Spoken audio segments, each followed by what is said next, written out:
hello, I mean, I'm like, what man doesn't understand what I'm saying? And that's where we get into a bigger, broader subject about what me off, about how pathetic this industry can be at times. How you don't act like you don't agree with me. Don't act like you don't see, meaning you don't see what I'm saying. Don't act like I'm left field as a man. So I assume that Mayweather was in a similar spot. He made so much cash, and if you invested even in common stocks, you should do pretty well. But, I mean, listen, Mayweather never flies commercial. He's only flying private. Why are we attempting to tease Floyd? Is Floyd Mayweather? Yes, he's broke. Of course he's broke. He's a boxer. Did they say he can't read? That's not to tease him. They say that he can't read. His best friend at the time said that he can't read, and he never denied it. And make sure you develop your own lobbyist, right? And it's an abundance of y'all. And y'all have the capital to influence government. But you're not thinking like that because it involves real work. And it involves a real conscientious thought. RC might have that. I might have that. You might have. Stop right there. This isn't just about money. It's about a champion losing control. Stephen A. Smith didn't hold back when reacting to the explosive Business Insider report on Floyd Mayweather's finances. He argued that while Mayweather earned hundreds of millions, the real fight was always outside the ring. According to Smith, reckless spending habits and flashy lifestyles can destroy even the greatest legacies. He stressed that discipline doesn't end after the final bell. It should define how you manage your wealth. Instead of building long-term security, Smith believes Mayweather missed key opportunities to invest wisely and protect his empire. Now, the conversation isn't about titles or records. It's about decisions that could cost everything. That warning hits hard because greatness isn't just earned in the spotlight.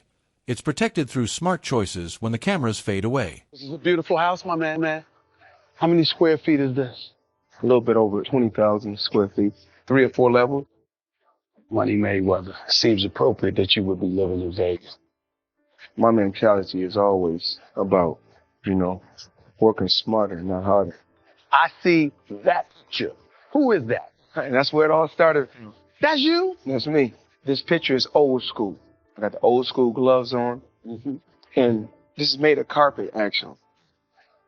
And I'm standing in a boxing ring in Grand Rapids, Michigan at Tawassee Boxing Club. That's where it all started from.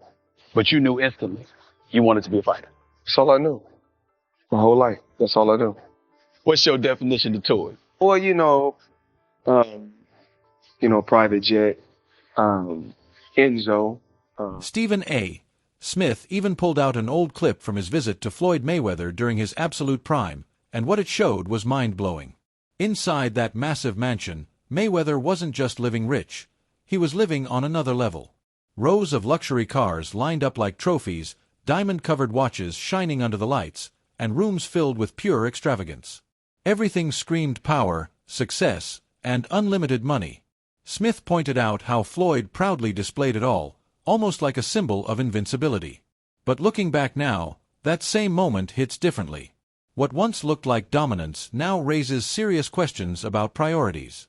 Because behind all that flash and flex, the real question remains: was it smart wealth building or the beginning of a dangerous financial mindset? The house I was hanging out at was one of the OG jewelers. One of the jewelers that supplies all the other jewelers, right? Mm. And he told me that Mayweather was broke. I keep hearing this. Yeah. I don't know if it's true. I don't think But he said that based on his spending and so forth, this is why these fights are happening now. That he needs to make some money back. But the spending has outpaced the money that, he's been retired. Right. And he's still, flying to Monaco with a bad bitch, buying up half the store. Right. Always flying private. Yeah. Does he have his own plane? Yeah, he does. He does, right. So that's massively expensive. Mm-hmm. Even if you own it, the upkeep is huge. Right. Right. Plus all the properties, all the property tax.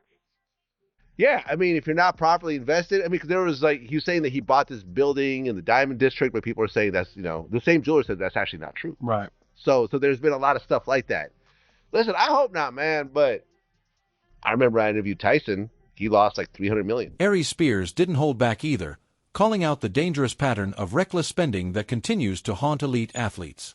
He brought up the powerful example of Mike Tyson, a legend who once had everything: fame, dominance, and hundreds of millions, but still faced financial collapse. Spears stressed that success inside the ring doesn't guarantee intelligence outside of it. He explained how bad investments, uncontrolled luxury spending, and trusting the wrong people can quickly destroy even the biggest fortunes. His message was clear and sharp: talent makes you rich, but discipline keeps you rich. Without financial awareness, even the most unstoppable champions can fall hard, proving that money mismanagement is one of the most dangerous opponents any athlete will ever face. You know, Floyd Mayweather's got 22 million people following him. But is it any good? Like I don't know what it does with him. Like, does it do business with him? Does it transact with him? I know guys with big followings. There's nothing happens as a result of the following. So you on the is Floyd rich or is Floyd broke? Which side? I don't know. I think Floyd ends up broke ends up broke. if he doesn't. It's not a Floyd thing. It's not a Floyd thing. It's an asset thing. If you don't end up in assets, you end up broke. Yeah. So because you can't keep fighting forever. So if Floyd was watching right now, what would you say to him? You know, Floyd, you need to spend as much time working on your investments as you do in Neiman Marcus or the Gucci store, the Fendi store. Like, he could just invest with you, though, right? He could invest in Cardone Capital. You know, I mean, I would ensure that he's a billionaire. Wow. Like, you cannot become a billionaire without assets. Grant Cardone stepped into the conversation with a brutally honest take on Floyd Mayweather's financial situation, and he didn't sugarcoat a single word. Cardone explained that earning massive money is one thing, but multiplying it is a completely different game. He pointed out that poor investment choices and careless spending can quietly destroy long-term wealth, no matter how big the initial fortune is. According to him, real financial power comes from building assets that grow over time, not just showing off luxury in the moment.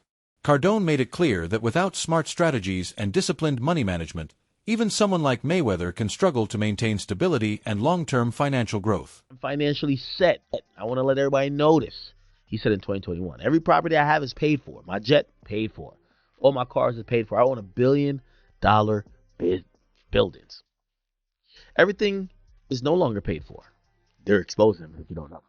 Mayweather took out millions of dollars in mortgages on his homes last year. Business Insider review shows he also faced a string of lawsuits and liens that say he owes money for a Mercedes Maybach G-Wagon. Wait, they make Maybach G-Wagon? Jet fuel, which obviously is for his jet, and garbage collection at his Las Vegas mansions. It looks like they've pulled all his debt. At the same time, he's trumpeted a major entry into the big league. Commercialized real estate. Starting in the fall of 2024, Mayweather talked about spending blitz on commercial property in New York through his newly formed real estate firm. DJ Academics jumped into the controversy with a strong reaction to the Business Insider report surrounding Floyd Mayweather, and the claims were hard to ignore. According to the report, there were allegations of unpaid Mercedes-Benz debts along with several other financial obligations that supposedly remained unsettled. Academics pointed out how shocking it is to hear such issues connected to someone who once earned hundreds of millions. He questioned how a global icon could end up dealing with these kinds of financial complications.